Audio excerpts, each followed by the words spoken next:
Hello friends, मैं अभिषेक Dewangan GK CGPSC के इस यूट्यूब चैनल पर आपका फिर से स्वागत है।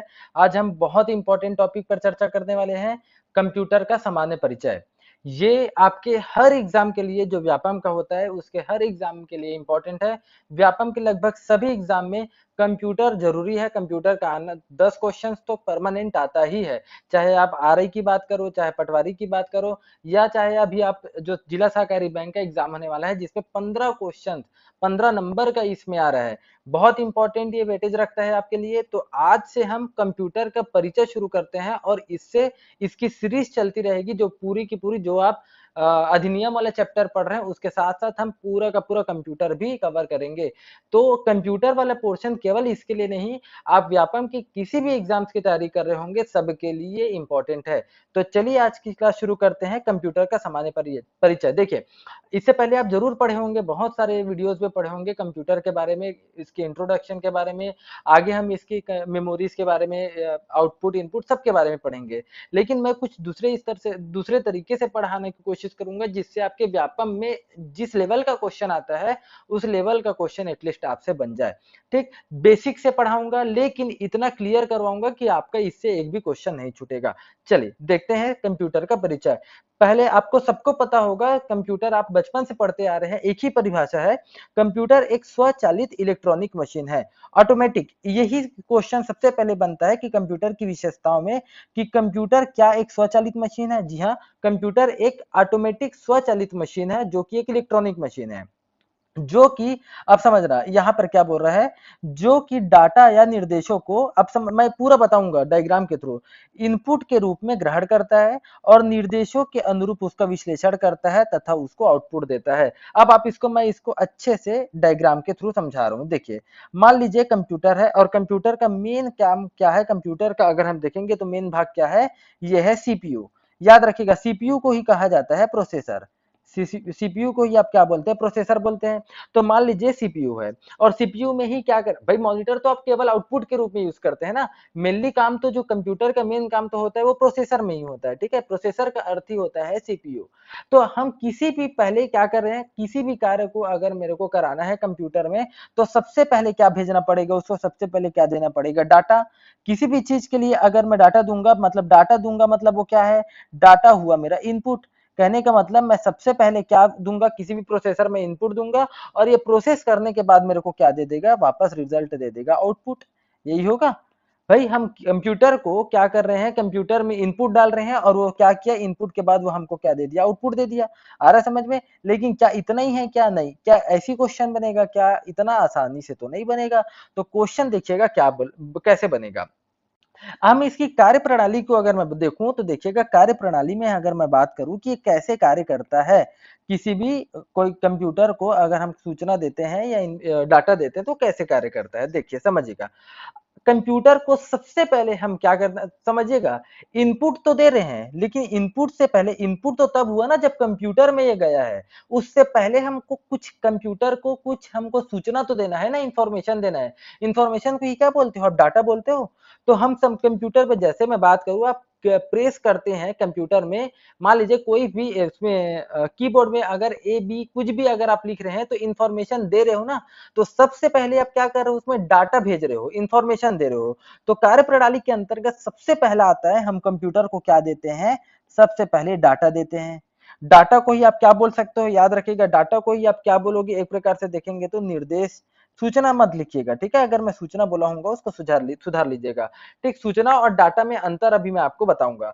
तो सबसे पहले आप क्या दोगे, डाटा दोगे कंप्यूटर को, और या तो उसके आप क्या बोलते हैं, निर्देश दोगे कि ए बटन दबाए हो आप कीबोर्ड में तो आप निर्देश दिए हो।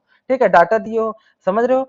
तो आप डाटा या निर्देश दिए। अब जैसे ही आप डाटा निर्देश दिए उसके बाद ये क्या बनता है, उसी के बाद ये बनेगा इनपुट बनेगा।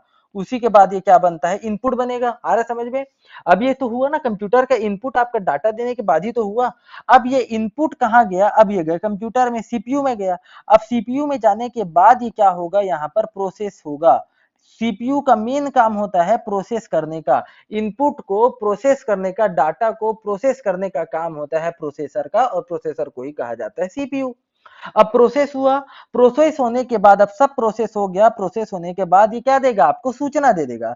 नहीं समझे मैं क्या बोल रहा हूँ, सूचना दे देगा। जैसे मैं बात करूं, अब सूचना और डाटा ये दोनों में अंतर समझिएगा।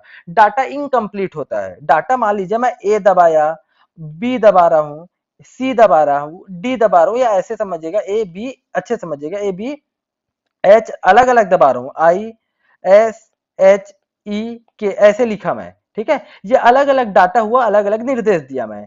अब ये इनपुट के रूप में इन सभी चीजों को लिया कंप्यूटर, सीपीयू, उसका जो सीपीयू है, प्रोसेसर है, वो समझ रहे हो। अब इन सभी चीजों को लेने के बाद वो हमको सूचना दिया, और सूचना लिख दिया कि अब इसका पूरा नाम, अब ये जोड़ के हम लोग को दे दिया अभिषेक, ऐसे दे दिया, अभिषेक नाम लिख कर दे दिया।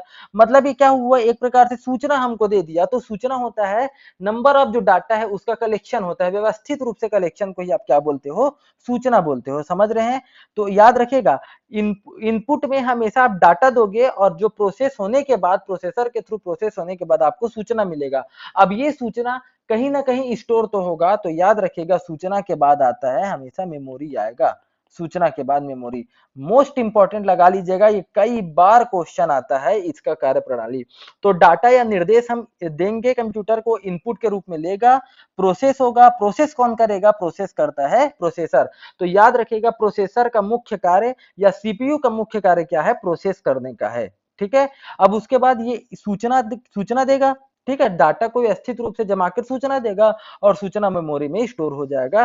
तो ये रहे, याद रखिएगा, ये डाटा, जो भी डाटा दिए हैं उसको क्या करेगा, आप क्वेश्चन, अब इसको समझ जाइए, डाटा के बाद इनपुट के बाद प्रोसेस होगा, सूचना होगी मिलेगी, उसके बाद वो मेमोरी में उसको स्टोर करेगा।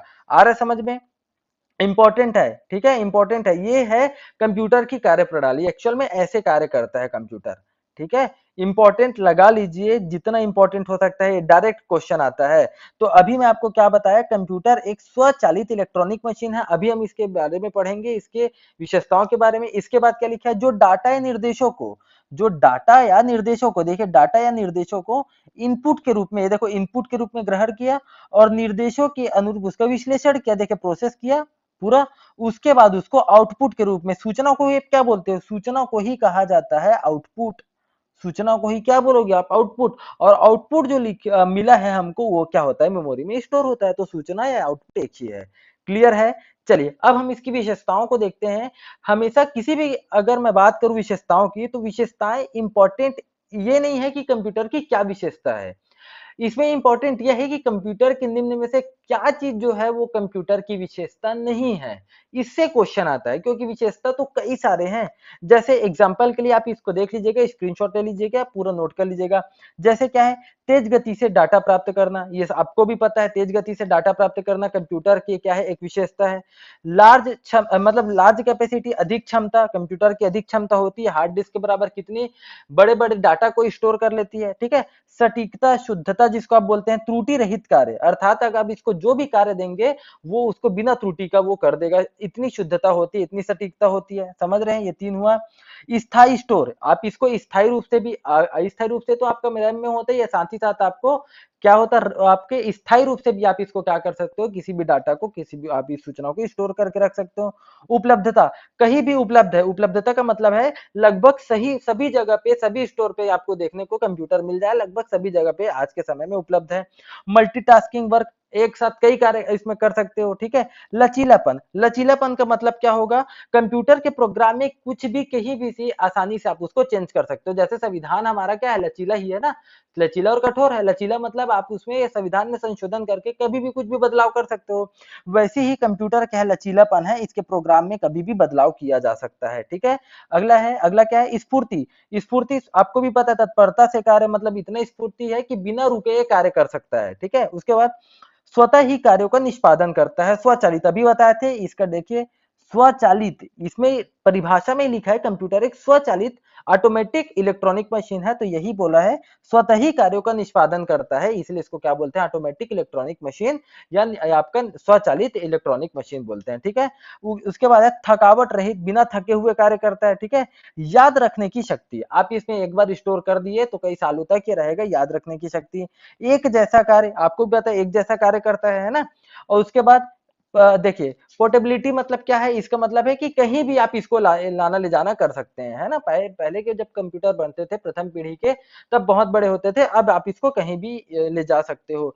रीयूज मतलब एक बार यूज होने के बाद ऐसा नहीं कि आप दोबारा नहीं कर सकते, रीयूज का मतलब होता है कि आप कई बार उसको यूज कर सकते हो, ठीक है। सिक्योरिटी फीचर्स रहता ही है। डाटा का स्वतः पुनरावृत्ति नहीं होता, इंपॉर्टेंट लगा लीजिए, ठीक है। ये विशेषताओं में लिख लीजिएगा, डाटा जो है ऑटोमेटिक रूप से पुनरावृत्ति नहीं करता। जैसे आप ए लिखे हो तो ए कई बार नहीं लिखाएगा, एक ही बार होगा, पुनरावृत्ति ऑटोमेटिक नहीं होता, ठीक है। कागज के प्रयोग में कमी आ गई, जब से हम कंप्यूटर की शुरुआत की है, कंप्यूटर का यूज करना, तब से कागज के प्रयोग में कमी आ गई, और अभी फिर से देख रहे हैं स्वचालित है, ये ऑटोमेटिक है। समझ में आया। तो ये तो रहा कंप्यूटर की विशेषता, इसको आप अच्छे से नोट डाउन कर लीजिए। लेकिन मैं जो अभी आपको बताने वाला हूं वो कंप्यूटर कि कौन कौन सी विशेषताएं नहीं है ये बताऊंगा, ठीक। इसको मैं ऐसे लाइन खींच दे रहा हूँ, यहाँ पर आपको मैं बताऊंगा, एक सेकेंड, ठीक। यहाँ एक लाइन ड्रॉ कर देते हैं। अभी मैं बताने वाला हूं कि निम्न में से कौन सा जो है वो कंप्यूटर की विशेषता नहीं है, या आप इसको बोल सकते हो कंप्यूटर की सीमाएं। कंप्यूटर की सीमाएं, सीमाएं मतलब ऐसा कौन कौन सा कार्य जो कंप्यूटर नहीं कर सकता, उसी को आप सीमा बोलेंगे, है ना।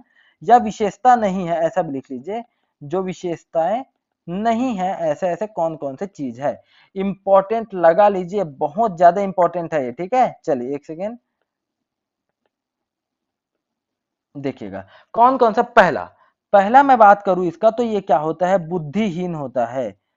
बुद्धिहीन, क्या स्वतः ही सोचने समझने की शक्ति होती है क्या कंप्यूटर में? नहीं, ये बुद्धिहीन है, अर्थात स्वयं की सोचने समझने की शक्ति नहीं होती। सोचने समझने और साथ ही साथ किसी भी प्रकार के निर्णय लेने की शक्ति नहीं होती, लेने की शक्ति नहीं या क्षमता नहीं होती, समझ रहे हैं, क्षमता नहीं होती।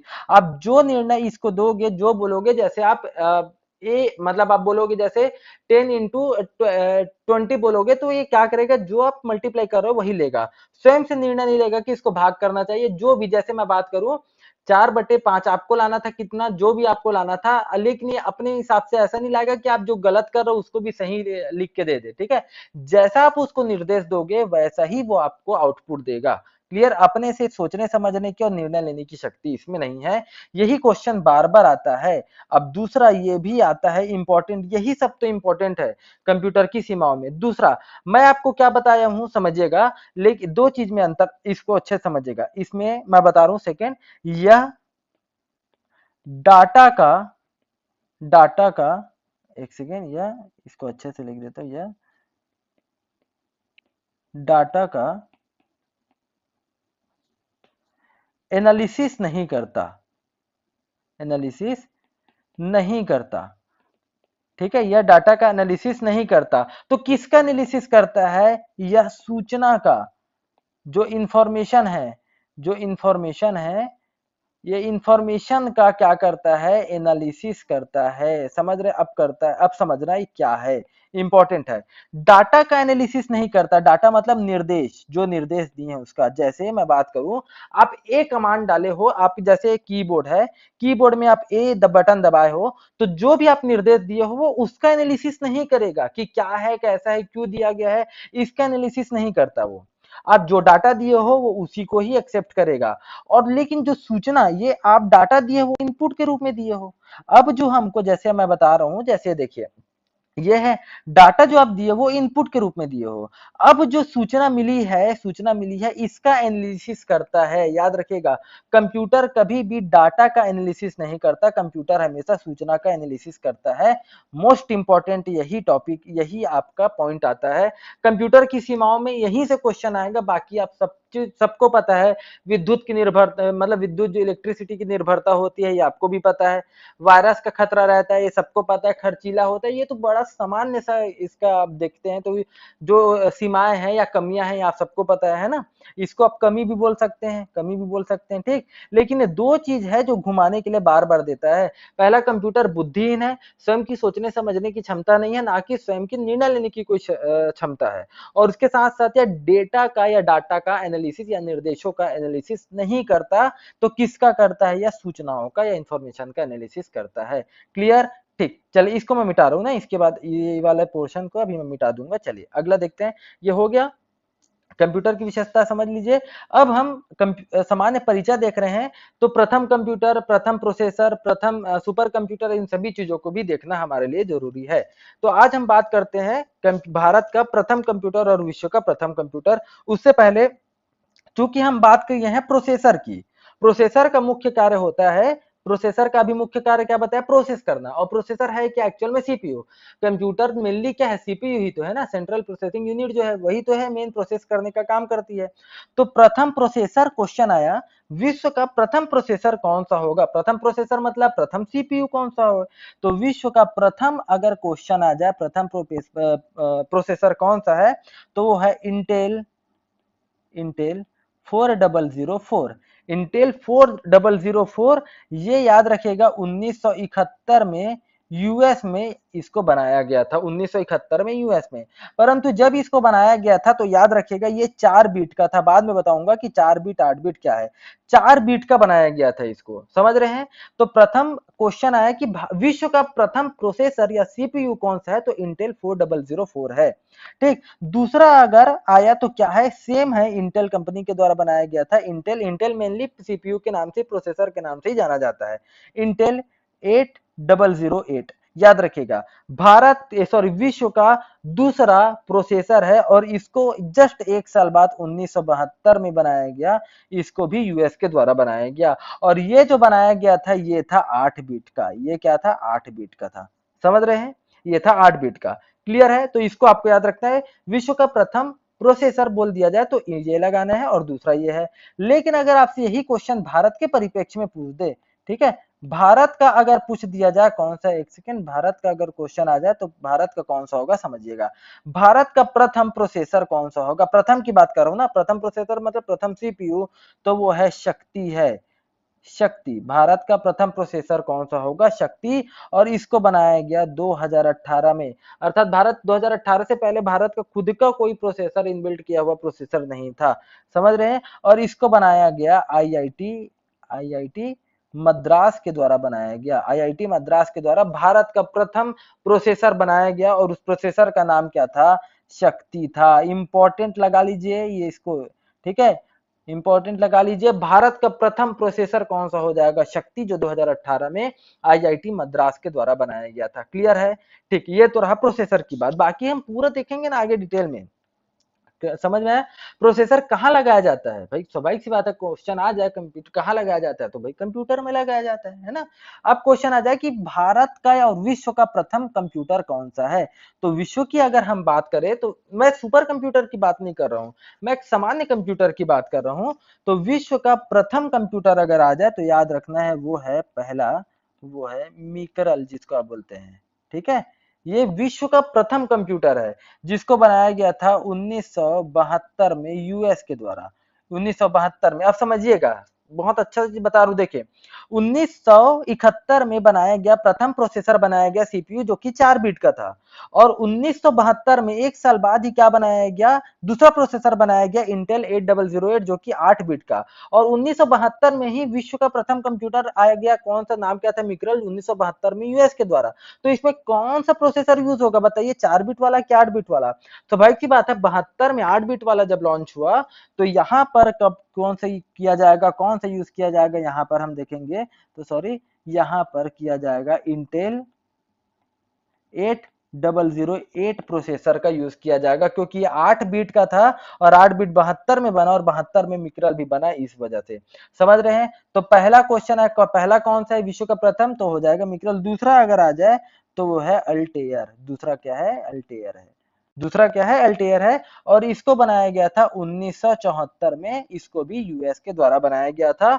और याद रखिएगा इसमें कौन सा प्रोसेसर यूज हुआ, तो इसमें प्रोसेसर जो यूज हुआ था वो था, इतना नहीं आएगा तो भी इसे अच्छे से समझ लीजिए, इंटेल 8080 प्रोसेसर का यूज हुआ था, समझ रहे हैं। और इंटेल 8080 जो प्रोसेसर है ये तीसरा, विश्व का तीसरा प्रोसेसर है, तीसरा 8080, इस विश्व का तीसरा, याद रखिएगा तीसरा प्रोसेसर है 8080। ये भी 8 बीट का था, छोड़ दो इतना ही, इतना आपके लिए वो जानकारी रखने की जरूरत नहीं है। चलिए, भारत का सॉरी विश्व का देख लिए मिक्रल है, दूसरा है आपका अल्टेयर है।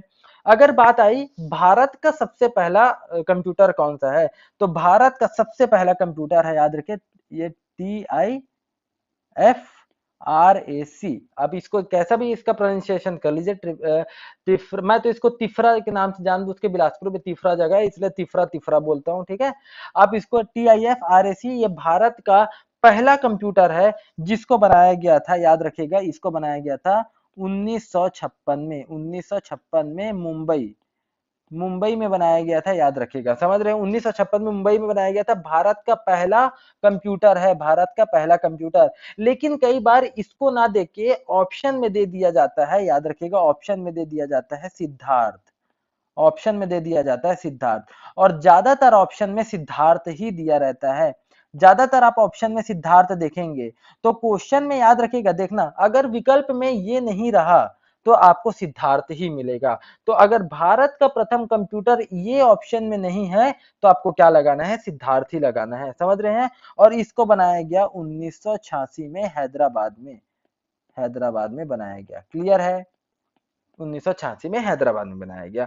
आ रहा है समझ में, इंपॉर्टेंट है, पहला बोल दिया जाए तो देखिए इसका पूरा आप स्क्रीनशॉट लेके रखते जाइए या आप नोट डाउन करके रखते जाइए, जो चीज मैं बता रहा हूँ याद रखिए, इससे बाहर का, इससे परिचय से बाहर क्वेश्चन नहीं आएगा, ठीक। चलिए अगला देखते हैं। ये तो एक सेकेंड, इसको मैं मिटा देता हूँ, रफ कर देता हूँ, ठीक। ये तो अभी बताया कि भारत का प्रथम और विश्व का प्रथम प्रोसेसर और कंप्यूटर कौन सा है। लेकिन अगर मैं बात करूं सुपर कंप्यूटर की, ठीक है, सुपर कंप्यूटर की, तो विश्व की अगर बात करें तो विश्व का प्रथम सुपर कंप्यूटर कौन सा है, तो विश्व का प्रथम सुपर कंप्यूटर याद रखिएगा वो है, पहला है CDC 6600, CDC 6600 पहला सुपर कंप्यूटर है, और दूसरा देखा जाए तो है क्रे 1, ये दूसरा सुपर कंप्यूटर है, समझ रहे हैं, आ रहा समझ में। ये तो है विश्व का प्रथम सुपर कंप्यूटर। लेकिन अगर आपसे क्वेश्चन आ जाए भारत का प्रथम सुपर कंप्यूटर कौन सा है, भारत का प्रथम सुपर कंप्यूटर कौन सा है, तो इंपॉर्टेंट लगा लीजिएगा, भारत का प्रथम सुपर कंप्यूटर है परम 8000। जहां पर परम आया है वो याद रखिएगा वो सुपर कंप्यूटर है। तो भारत का प्रथम सुपर कंप्यूटर कौन सा हो जाएगा, याद रखिएगा, इंपॉर्टेंट है, भारत का हो जाएगा आपका परम 8000, क्लियर। लेकिन अगर क्वेश्चन आ जाए आपका इससे कि विश्व का अभी वर्तमान में नवीनतम, विश्व में नवीनतम सुपर कंप्यूटर कौन सा है, और भारत का अभी वर्तमान का नवीनतम सुपर कंप्यूटर कौन सा है, नवीनतम सुपर कंप्यूटर कौन सा है, दोनों आ जाए तो विश्व का नवीनतम सुपर कंप्यूटर कौन सा और भारत का, तो विश्व का देखा जाए तो है फुगाकू, फुगाकू जो कि जापान में बनाया गया, जापान के द्वारा बनाया गया है। ये विश्व का, याद रखिएगा मैं क्या बोल रहा हूं, विश्व का नवीनतम सुपर कंप्यूटर है फुगाकू, क्लियर है। और अगर हम भारत की बात करें तो भारत का सबसे नवीनतम या सबसे नवीन या नवीनतम सुपर कंप्यूटर कौन सा है, वो है परम शिवाय, परम शिवाय है भारत का नवीनतम सुपर कंप्यूटर, इंपॉर्टेंट है। इसको 2019 में, याद रखिएगा, 2019 में बनाया गया था बनारस हिंदू यूनिवर्सिटी के द्वारा, लिख लीजिएगा 2019 में बनारस हिंदू यूनिवर्सिटी के द्वारा बनाया गया था परम शिवाय, भारत का नवीनतम सुपर कंप्यूटर, और फुगाकू जो है वो विश्व का नवीनतम सुपर कंप्यूटर है। और भारत का पहला सुपर कंप्यूटर कौन सा है, परम 8000, ये भी इंपॉर्टेंट है और ये भी इंपॉर्टेंट है। तो भारत के कुछ सुपर कंप्यूटर के नाम आपको लिखना है तो लिख लीजिए, भारत के कुछ भारत के कुछ सुपर कंप्यूटर, आप इसको पूरा लिख लीजिएगा, ऐसी मतलब होगा सुपर कंप्यूटर। तो क्या क्या हो जाएगा, परम 8000, देखिए आपको पता है परम 8000 भारत का पहला सुपर कंप्यूटर है। उसके अलावा परम 10,000, परम 10,000 ये भी अपने में एक सुपर कंप्यूटर है। परम ब्रह्मा लिख लीजिएगा, परम आप सामने में जोड़ लीजिएगा, जहां पर परम दिखा है वो सुपर कंप्यूटर है भारत का। परम ब्रह्मा, परम इंसान, ये भी सुपर कंप्यूटर है, समझ रहे हैं। परम शक्ति, परम कंचनजंगा, कई सारी है जो भारत के सुपर कंप्यूटर में से एक है, क्लियर। अब यहां से क्वेश्चन आए, अब ये वाला इंपॉर्टेंट लगाइए जो मैं आपको बताने जा रहा हूं। भारत का भारत का भारत का सबसे तेज सुपर कंप्यूटर, जब भारत का सबसे फास्ट सुपर कंप्यूटर, सबसे तेज सुपर कंप्यूटर कौन सा है, भारत का सबसे तेज सुपर कंप्यूटर कौन सा है, इंपॉर्टेंट लगा लीजिएगा इसको, इंपॉर्टेंट डाटा है ये। तो भारत का सबसे तेज सुपर कंप्यूटर अगर क्वेश्चन आ जाए तो याद रखिएगा, पहले इससे पहले प्रत्यूष और मिहिर हुआ करता था। इससे पहले क्या हुआ करता था? प्रत्यूष व मिहिर हुआ करता था। भारत के 67 और 68 नंबर, मेरे ख्याल से 66 और 67 नंबर में आते थे ये। लेकिन अब ये प्रत्यूष और मिहिर नहीं रहा, अब आ गया है आपका एरावत, जिसको AIRAWAT, एरावत। ठीक है, ये है आपका भारत का सबसे तेज सुपर कंप्यूटर में से एक, और इसका रैंक जो है विश्व में देखा जाए तो इसका रैंक है 25वां।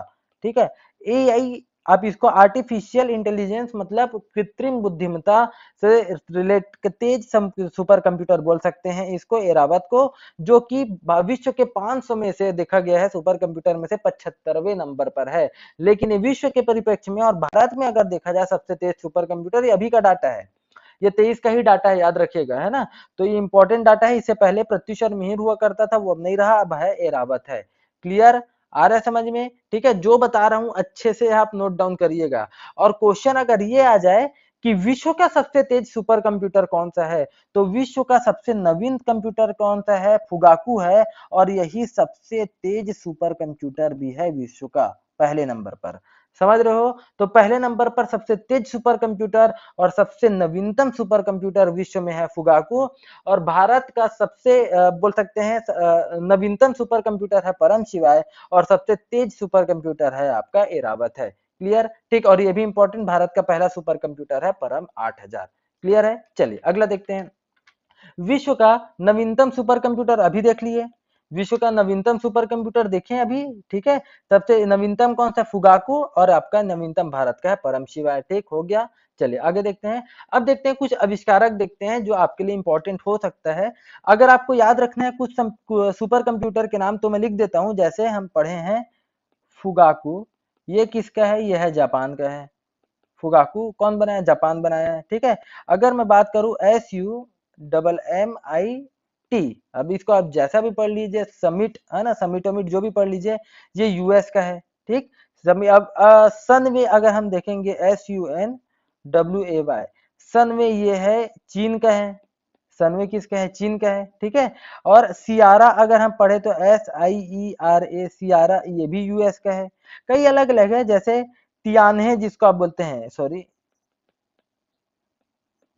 तियानहे, ये भी चीन का है। तो ये कई सारे जो सुपर कंप्यूटर है, ये याद रखिएगा, ये इंपॉर्टेंट डायरेक्ट क्वेश्चन आ भी सकता है, लेकिन मेरे ख्याल से आने की संभावना नहीं है, तो भी आपको याद होना चाहिए। चलिए अगला देखते हैं, कुछ आविष्कारक देखते हैं। क्योंकि मैं आपको सामान्य परिचय बता रहा हूं, इसी वजह से कुछ कुछ डाटा आपके लिए इंपॉर्टेंट है इसमें। ठीक, तो अगर मैं बात करूं कीबोर्ड का जनक आविष्कारक कौन है, तो है क्रिस्टोफर लोथम। कौन है? क्रिस्टोफर लोथम, याद रखेगा। क्रिस्टोफर लोथम को क्या कहा जाता है? कीबोर्ड के आविष्कारक जनक कहा जाता है, और इन्होंने कब किया था? 1868 में कीबोर्ड का आविष्कार किया था, क्रिस्टोफर लोथम। ठीक, मॉनिटर कौन है? फर्दिनंद ब्राउन। फर्दिनंद ब्राउन किसको क्या कहा जाता है? याद रखिएगा, मॉनिटर का आविष्कारक कहा जाता है, और ये कब किए थे? 1897 में इसका आविष्कार किए थे। क्लियर? माउस के कौन है? Douglas Douglas Douglas Engelbart.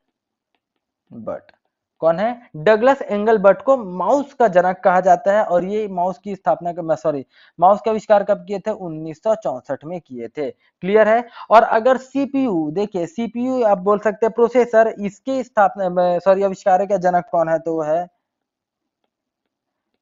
Federico Fagin.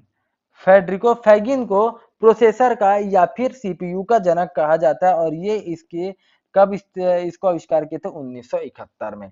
Clear है? इंपॉर्टेंट है, क्वेश्चन आ सकता है, इसको आप अच्छे से याद कर लीजिएगा। कीबोर्ड के है क्रिस्टोफर लोथम, मॉनिटर के है फर्दिनंद ब्राउन, माउस के है डगलस एंगलबर्ट, प्रोसेसर या सीपीयू के है फेडरिको फैगिन है। क्लियर? चलिए अगला देखते हैं। अगला है, कुछ आपको ये याद रखना पड़ेगा, वर्तमान जैसे नोट करके आप लिख लीजिएगा, वर्तमान में आधुनिक युग आधुनिक कंप्यूटर का युग किसको कहा जाता है? तो लिख लीजिएगा 1921 से 1923 को। ठीक, इसको ऐसे सॉरी 1921 से 1923 1923 के समय को क्या कहा जाता है, आधुनिक कंप्यूटर का युग कहा जाता है। ठीक है, 1921 से 1923 तक के युग को आज पहला हुआ। दूसरा है आधुनिक कंप्यूटर के विकास में सर्वाधिक योगदान किसने दिया है, इंपॉर्टेंट लगा लीजिएगा। ये खैर पूरा इंपॉर्टेंट लगाइएगा इसके अंतर्गत। आधुनिक कंप्यूटर के विकास में सर्वाधिक योगदान, याद रखिएगा आधुनिक कंप्यूटर की बात कर रहा हूं मैं, सर्वाधिक योगदान किसने दिया है, तो डॉक्टर डॉक्टर वान वान है, याद रहे, सॉरी एक बार और लिख देता हूं, वान न्यूमैन। ठीक है, आधुनिक कंप्यूटर के विकास, जिसका विकास होगा वो नया आदमी ही विकास करेगा, ऐसा याद रखिए। न्यूमैन, न्यूमैन मतलब नया आदमी ही क्या करेगा, उसी का ही तो विकास होता है। ठीक है, कंप्यूटर के जनक सबको पता है, कंप्यूटर के जनक बच्चे बच्चे को पता है, चार्ल्स बेबेज। चार्ल्स बेबेज क्या है, कंप्यूटर के जनक है, समझ रहे, ये कंप्यूटर के जनक है। लेकिन क्वेश्चन आ जाए कंप्यूटर विज्ञान के जनक कौन है, तो कंप्यूटर विज्ञान के जनक है Alan Turing. Alan Alan Turing को क्या कहा जाता है, कंप्यूटर विज्ञान का जनक, याद रखिएगा कंप्यूटर का जनक है चार्ल्स बेबेज, कंप्यूटर विज्ञान के जनक कौन है, एलन ट्यूरिंग है। और भारत में कंप्यूटर का जनक, देखिए विश्व में कंप्यूटर का जनक तो चार्ल्स बेबेज को बोलते हैं, लेकिन भारत में कंप्यूटर का जनक किसको बोला जाता है, विजय भड़कर को। विजय भड़कर को क्या कहा जाता है, भारत में कंप्यूटर का जनक कहा जाता है, ये भी इंपॉर्टेंट है। ठीक है, भारत का प्रथम पूर्ण कंप्यूटरीकृत डाकघर कौन सा है, भारत का सबसे पहला पूरा का पूरा कंप्यूटरीकृत डाकघर कौन सा है, तो याद रखिएगा वो है नई दिल्ली का है। किसका है, नई दिल्ली का डाकघर है। क्लियर। चलिए अगला, विश्व कंप्यूटर साक्षरता दिवस कब मनाया जाता है, ये मनाया जाता है 2 दिसंबर को, सबको पता है 2 दिसंबर को मनाया जाता है। ठीक, और भारत का पहला कंप्यूटर कहां पर स्थापित किया गया, भारत में बात करूं ना, भारत में, या ऐसे लिख लीजिए, भारत में पहला सुपर कंप्यूटर कब स्थापित किया गया, ये स्थापित किया गया 1956 में। ठीक, सॉरी एक सेकेंड, कब स्थापित किया गया, ये 1956 में स्थापित किया गया, और वो भी कहां पर किया गया, कलकत्ता में। तो कलकत्ता में कहां पर किया गया, तो ये किया गया भारतीय सांख्यिकी संस्थान में। कहां पर किया गया, सांख्यिकी भारतीय सांख्यिकी संस्थान में, याद रखेगा ये स्थापित किया गया। भारतीय सांख्यिकी संस्थान मतलब होता है इंडियन स्टैटिकल इंस्टीट्यूट, आईएसआई। ठीक है, इंडियन स्टैटिकल इंस्टीट्यूट में भारतीय सांख्यिकी संस्थान जो कि कलकत्ता में है, यहाँ पर 1956 में भारत में पहला कंप्यूटर स्थापित किया गया था। ठीक, उम्मीद कर रहा हूं ये आपको समझ में आया होगा पूरा, इसके डाटा के साथ, कुछ कुछ डाटा के साथ आपका इंट्रो पार्ट होना जरूरी था। सबसे ज्यादा इंपॉर्टेंट आपको तो रटना है इसके लिए, उसके अलावा आपको विशेषता को समझनी है कि कौन कौन से कंप्यूटर की कमियां हैं, जिसको आपको अच्छे से पढ़ना है। ठीक है, ये तो सॉरी मैं मिटा चुका हूँ। ठीक है, कौन कौन सी कमियों को आपको देखना है, क्या उसकी विशेषता नहीं है। उम्मीद कर रहा हूँ आपको समझ में आया होगा। वीडियो अगर पसंद आई हो तो वीडियो को लाइक कीजिए, चैनल को सब्सक्राइब कीजिए। धन्यवाद।